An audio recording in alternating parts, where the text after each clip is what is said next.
Hey guys, it's hashtag Ask Lauren.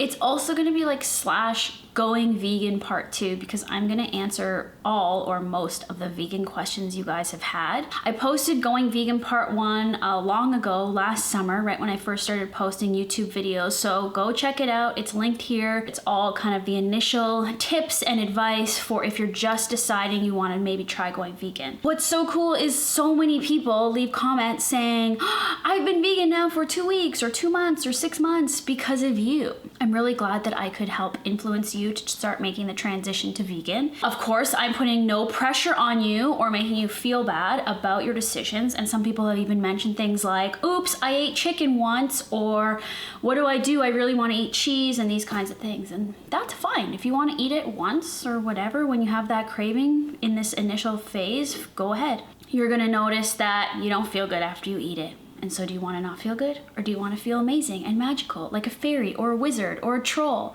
You want to feel like that. You will just have to work with your own internal system of balance to decide how you want to feel, how you want to be, how you want to act, what you want to do, and you'll come to your own conclusion. So I don't need to yell at you or tell you. So anyways, I appreciate that everyone's been really liking what I'm doing on the channel, watching, leaving the most intelligent, amazing comments and feedback. You're also intelligent and smart. It's probably because you watch me and I'm intelligent and smart. It's really cool how, like, I don't know, it gets me really excited that this is just like this awesome community, and like there's this really amazing reflection of you guys to me and me guys to you. And anyway, do you get what I'm saying? Okay, Snickles is here. He's hanging out on the couch, which I don't like him on the couch. Oh, here's my leftover breakfast. Thanks for watching. A lot of vegan related questions on the channel, so that's what this episode is about. Keith Dwyer asked on Facebook, what's your background in cooking and how did you get on the Food Network? Do you have trouble finding vegan wines? My background in cooking is that I've just cooked since I was kind of like a teenager and went vegetarian. I haven't been vegetarian and vegan this whole time, but when I did go vegetarian, I decided to try to learn how to cook. My mom always made recipes from calendars and cookbooks, and she was into cooking, so that kind of got me into cooking. But I have no training. It's a strictly hobby and became now a profession. And I really don't think if you want to get into cooking that you need to go to chef school, but that's just what I think. But if you want to go to chef school and learn all those fun, fancy pants tricks, be my guest. Just to correct, I'm not necessarily on the Food Network on television. I was last year submitting exclusive recipes, and we were their only vegan blog contributors. So they were posting our recipes on their blog and sharing them on social media, and I have since stopped doing that for no reason other than I just felt like there was other things I wanted to do this year, but they were really great. And hopefully one day, Hot for Food will be on the Food Network television all over the world. Okay, and now on to this amazing question about finding vegan wines, and not just that, vegan alcohol in general. Since posting my Mexico vlogs, a few people have commented about how beer is not vegan, did you know alcohol is not vegan, tisk tisk, this and that. Well, there's a lot of rumors going around out there that drinking is not vegan, and I get that some people are vegan straight edge and they don't do drugs or drink alcohol, and that is totally cool. I used to date a straight edge guy, so I know what that's all about. I myself don't do drugs, but I don't do drugs really that much ever. And when I say drugs, I mean only weed, and I barely do that because I don't like it. And I drink. Did I just say do weed? Anyway, that just shows what a loser I am and how I don't do drugs. When it comes to drinking, yes, I drink, and I, for the most part, I'm not gonna say 100% of the time, consume vegan alcohol. If I've consumed alcohol that's not vegan, and when I say that, it's because alcohol sometimes is filtered through what is called isinglass, which is fish bladder, or some substance within a fish's bladder that clarifies mostly beer and wine. You can read about that on Google if you want. Most alcohol is not filtered that way. You may have even seen stories recently about how Guinness is going to start being vegan friendly by not using that filtering method. So there is a lot of push for companies to change, and a lot of the newer companies aren't doing that. A lot of the big manufacturers aren't doing that. Go to barnivore.com. I don't know of any other site that is as comprehensive as this, but it is basically a search engine that will type in any alcohol you're drinking, the name brand, or you could just type in tequila and then like every tequila will come up and it will tell you if it's a vegan friendly or not. And how whoever runs this site, who is a genius, does this is they write letters and receive written confirmation from every company how they filter their product and what the ingredients are to make sure that it's vegan friendly. And for instance, I did this search of tequila before I went to Mexico. Every single brand of tequila that came up on barnivore.com was vegan except for one, and I don't remember which one that was, but it didn't sound familiar to me. So I'm going off that assumption that I don't know what tequila I was drinking in Mexico, but it was probably whatever, Jose Cuervo or some other like obviously Spanish brand from Mexico. And those are all vegan. So I probably did drink vegan tequila. I really doubt that I was drinking non-vegan tequila, but I appreciate your concern. Corona, which was in my vlog that I drank, is vegan. The wine that I drink, that I purchase, is vegan. I posted a photo a while ago of me drinking Sibling Rivalry wine, which John bought on a whim and didn't look on barnivore.com. And after drinking it, because somebody asked me if it was vegan, I realized I had never actually checked that one because I just assumed it's from Niagara, it must be vegan. Niagara is in Ontario, where I live. Anyways, it's not. The main manufacturer, the parent company of Sibling Rivalry, all their wines are not vegan. So, oops, I made a mistake. It doesn't matter, right? Who cares? Just slough it off. It's in the past. But what I'm saying is if you want to get into being more accountable like that and whatever, go to barnivore.com. It's very helpful. And stop spreading rumors that drinking alcohol isn't vegan. You can go on barnivore.com every time you go to the liquor store, which I do actually, and I always check, oh, the champagnes, but most of the champagnes are fine.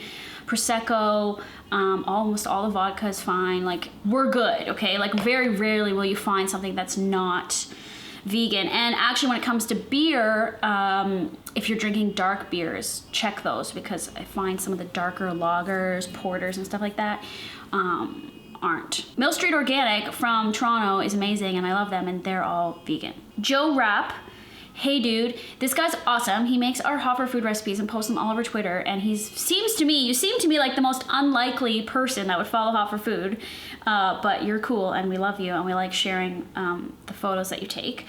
He is asking me what is the biggest issue one might face making the transition over to veganism, and are there any great tips you have for someone who's about to make the change? Okay, so Joe Rapp, go watch Going Vegan Part 1. That will cover the basis. I would say the one big issue for me was just wanting to eat all the food that I used to eat. When I would be at a party, like in the first couple of years when I'd be at a party or out, there's like a friggin' horn going off outside that hasn't been stopped for like 2 hours. I would want to eat the food that I used to eat. I would want to eat a piece of cheese. I would want to eat that cake over there that looked really good. I would want to eat that chicken finger. Until I got more used to eating the vegan substitutes, and now that I'm 6 years vegan, I don't even want to eat that stuff.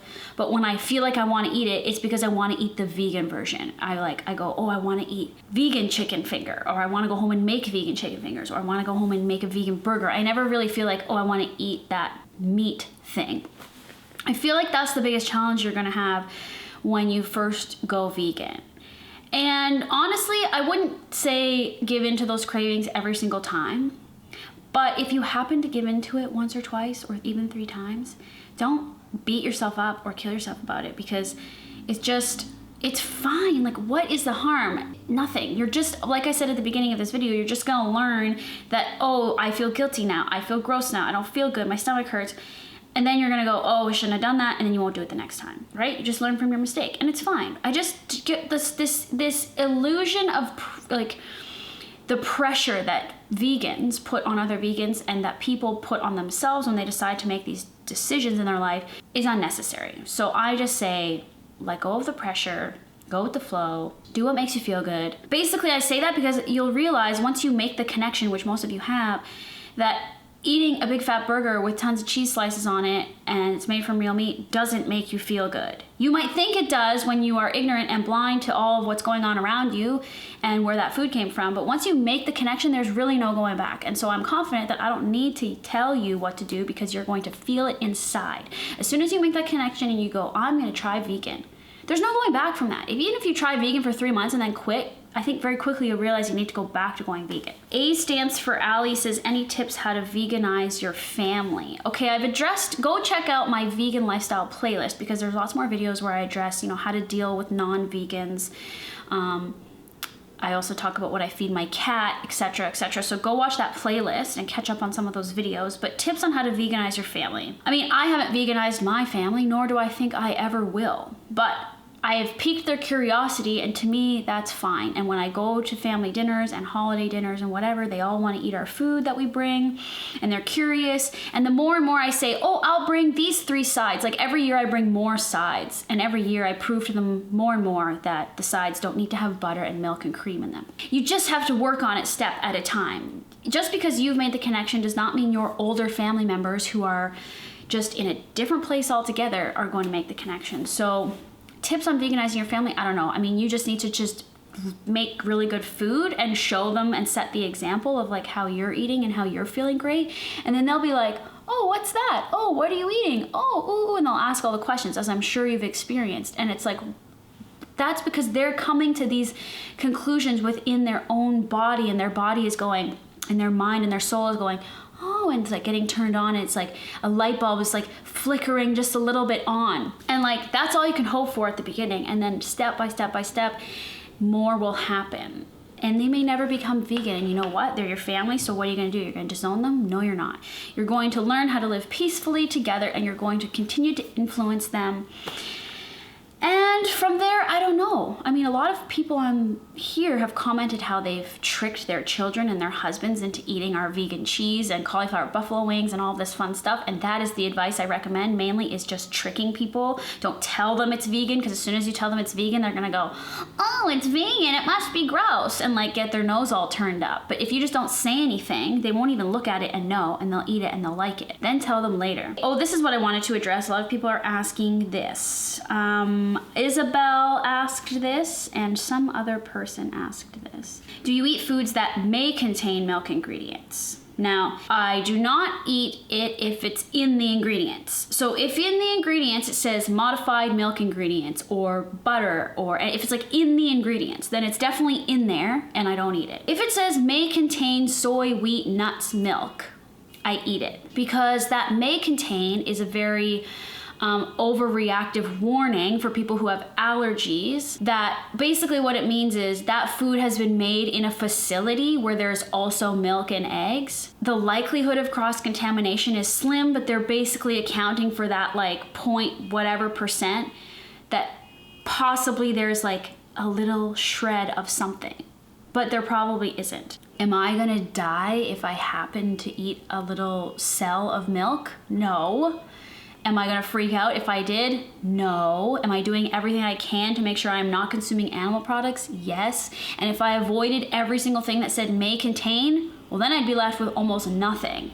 You will notice it says that a lot. May contain eggs, may contain milk, but the fact it doesn't contain it. It's just like, they're like, very rarely will it contain it. So do you get what I'm saying? I don't know. Maybe I'm wrong. Maybe there's vegans out there that avoid that, but I don't, because it's just a warning. It's not saying it contains it. It's saying it may contain it, and they have to say that mainly because of severe allergies. But other milk ingredients you want to look for, as I've mentioned before, are whey, casein, sometimes lactic acid, although lactic acid, the more I've researched it, comes from plant sources in most sort of packaged goods like breads and crackers and stuff like that. Unless the breads and crackers have actual cheese and milk in them, then you would avoid them anyway. Something good for you to know, I don't know if you live in Canada, Dempster's bread is vegan. The mono and diglycerides and all the kind of, yes, they have like other weird ingredients like emulsifiers and binders in them, but they're all plant sourced. So if you want hamburger buns or hot dog buns or like any of these things, you're safe with that brand. I can't speak to any other brands because I haven't done the research, but you know, you could always email these companies and ask. I was recently annoyed because a while ago, about maybe 4 years ago, I emailed Cineplex, which is the movie company here in Canada, and I asked if their popcorn was vegan, and they sent me back the ingredients and they said yes. While it is chemically, it is, you know, flavored butter and chemicals, there's actually no milk ingredients in the flavoring and all this stuff. And I was like, cool. So for years I've been eating movie popcorn like it's going out of style, and which now I hate movie popcorn regardless because I just like making my own popcorn, but for a long time I ate it. Some girl tweeted me and she had written Cineplex, and Cineplex said it does contain milk ingredients. So I think what happened between my initial email to the company and that tweet is they probably changed the ingredients, as companies often try to do things for cheaper. So you cannot eat the movie popcorn at Cineplex anymore. And Cineplex offered in this tweet saying you could ask them to make a fresh batch without the seasoning salt because the seasoning salt contains modified milk ingredients.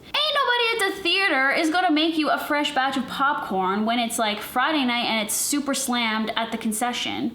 So bring your own popcorn and sneak it in your bag. And we have the best vegan popcorn recipe on the blog on hotforfoodblog.com, so go check it out.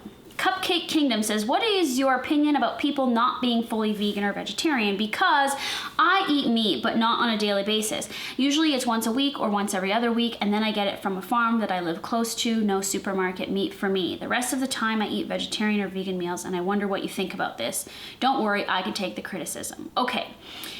What is starting to happen now, and I've seen a lot of articles and bloggers talking about how they've gone from people think that they're eating sustainable or ethical meat. Now, my opinion on that is that that is garbage. And I understand that you might have values in you that you're like, oh, it's my neighbor's farm. I know that cow and I ate it. You know that cow, so now you know how cute that cow is and how friendly that cow is. So why do you want to eat it is my question. The idea of like humane killing doesn't really make sense to me and probably every vegan. So my opinion about ethical and sustainable meat is that that's not true and that doesn't exist. And more the veil is being lifted that is not actually the case. If you watch Cowspiracy, which I've mentioned many times, you will learn, and you can read about this on the internet, that grass-fed beef, which everyone thinks they're doing something great by eating grass-fed beef because cows can't actually digest corn, which is what factory farms feed cows. So they think, oh, I'll eat grass-fed beef. Well, grass-fed beef is actually worse for the environment, worse for the climate change problem. So you can't eat that and feel good either. I still think it's great though, Cupcake Kingdom, that you're eating mostly vegetarian and vegan meals. I will say that, great. If you're eating less meat, great. Because now that you're eating less meat, you're like that much closer to eating no meat. And I know that you're gonna get there eventually. So again, going back to this whole thing, I don't need to yell at you or tell you why you shouldn't eat it because you already know because you're asking the questions.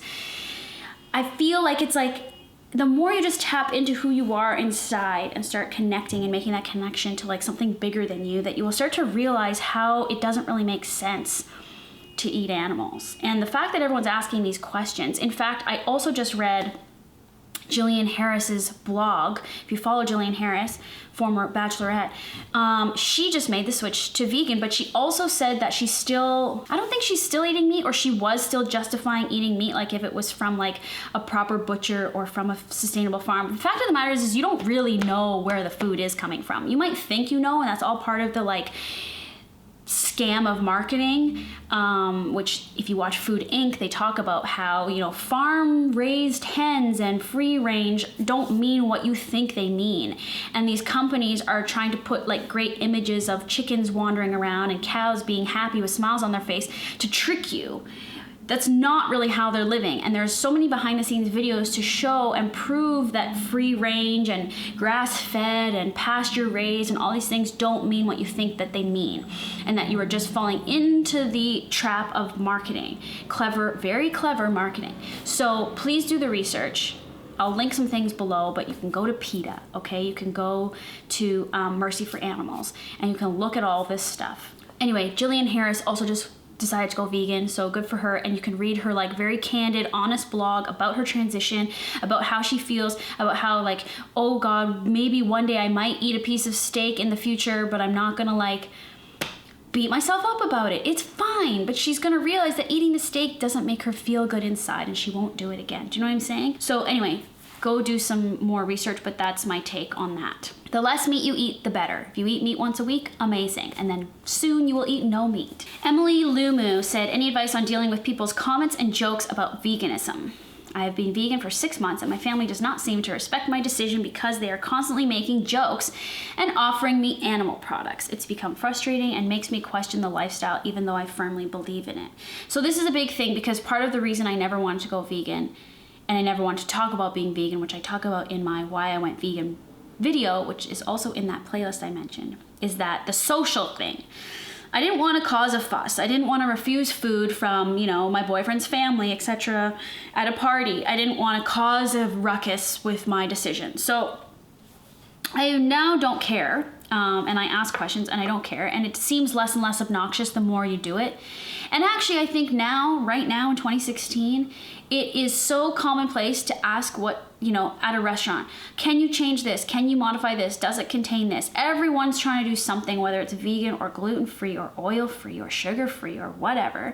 And everyone's asking these questions, so who cares? Just do it, right? We're the age of like, I can have what I want when I want it, so just go with that because you can, and people will accommodate you. It's a ridiculous world that we live in, but they will accommodate anything you ask, pretty much. So don't worry about feeling that way. I think the more you do it, you're only 6 months in, so you are feeling a bit apprehensive, but don't give up just because other people are judging you. Now, your family, of course, is hard. You need to, I think, respectfully and nicely say, do you mind? You know, I'm trying to have a meal here.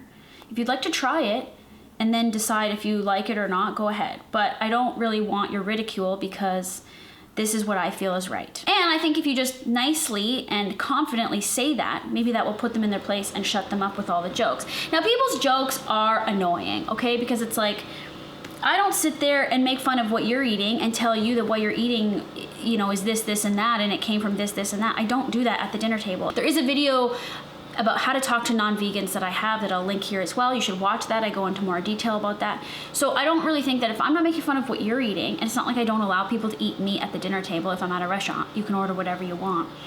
But what, right, like, why are you talking about my food? I'm not talking about your food. So I think you just need to say that. I mean, answer questions tactfully and nicely and informatively.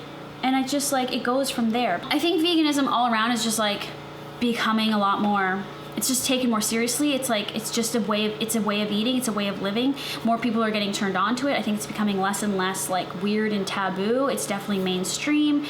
And so I think at the end of the day, you just need to be like, you just need to be informed and knowledgeable, and so that you can address all of the questions and silly questions you get asked all the time. I hope that helps a little bit. Other than that, I would just tell my mom and dad to shut up, is basically what I would say. Timmy asked, what's your take on raw vegan? So when I first went vegan, of course, the raw vegan thing was something I got informed about pretty early on. I also too thought, oh, to be vegan, I have to eat this way most of the time.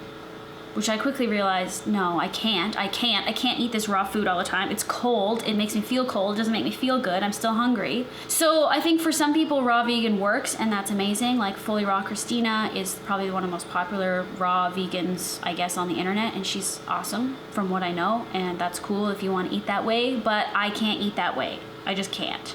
It's friggin', you know, 0 degrees outside in Toronto. Do I want to eat cold soup and cold rolls and cold all of this stuff when no, I want to eat warm, comforting, soothing food. Now there's lots of arguments to say you should eat cooked food and you shouldn't eat cooked food, and there's this person says it's wrong and this person says it's wrong. It's like, my main thing is don't believe everything you read on the internet. Including, don't believe everything coming out of my mouth. Like, I always say this, you guys make fun of me, but I'm not an expert. I'm just expressing my opinion and what I think, and I can only take all that information that's out there and come to my own conclusion by listening to my own heart, and you need to do the same. Everyone's so quick to leave comments. Did you know this, and did you know that, and did you know this, and did you know that? It's like, I've heard some of that stuff. Do I believe everything I read on the internet? No, because most of the stuff on the internet is garbage and not true. And it's other people like me, but who are like taking a lot more of an authoritative position in that they're right, going, this is this way and this is not this way. And it's like I'm open to it all. So I'm open to learning, I'm open to reading, I'm open to trying. And then at the end of the day, it's what do I want to do? Trying to go vegan, it's not hard, but at the beginning, I mean, it's hard enough. It's overwhelming enough. Imagine trying to be raw vegan and then you got to go get I mean, you really need a dehydrator if you're going to be raw vegan and eat enough variety of food. I have a dehydrator, which I can't wait to set up again when I get in the new house. And I'll probably make more raw stuff because I have a dehydrator. But like, I'm not suggesting anybody go and take all that on right away, because I just think it's so much more work actually raw vegan too, because you're now letting things soak and sprout for hours. And it's a lot of pre-planning. Whereas I think if you just go vegan, it's really not that hard. But going raw vegan is like a lot harder. What's your opinion on TVP, says Mariana Murillo. TVP stands for textured vegetable protein. Okay, am I insane? Is it soy? I don't actually know what it is. Yeah, okay, textured soy protein, same thing. I've had it before. I've had like soy curls and TVP like sloppy joes and stuff at restaurants. Defatted soy flour, the byproduct of extracting soybean oils, often used as a meat analog or meat extender. It is quick to cook with protein content far greater than that which comes from meat. So nobody needs to ask where you get your protein, because many plant foods have more protein than meat per serving. So what are my thoughts on it? Cool. I've never, I bought it once because we made porkless pulled pork sandwiches once on hotforfoodblog.com. I don't regularly buy it, but it's pretty good meat substitute. The texture's really nice from when I have had it. So I don't know if you're asking because you want to buy it, or maybe you think soy is bad for you, but I also address the whole soy debate in another Ask Lauren, which you can watch in the vegan lifestyle playlist. Oh, I'll address this last one. Okay, so Matthew Mark is saying, I went vegan in September. One of the things I found the hardest was going to people's homes for dinner.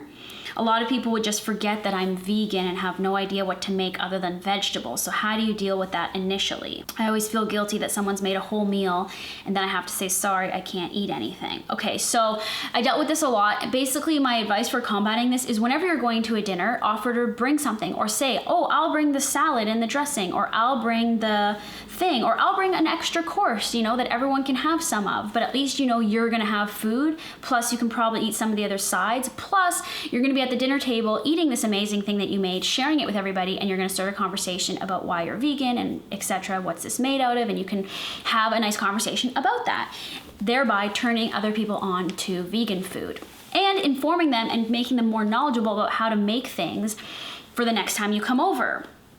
That's what I've found has happened. The more and more that we do that, is that then people get excited when we come over and they go, I bought vegan butter and I made this with vegan butter, and they get excited. So you're just like encouraging them to try new things, to make little steps to going vegan and understanding food and broadening their horizons from what they're used to buying. And that's really all you can do. And I think that that's, rather than causing a fuss or being like, I'm not bringing food, they should cook for me. I mean, throw all of those attitudes out the door.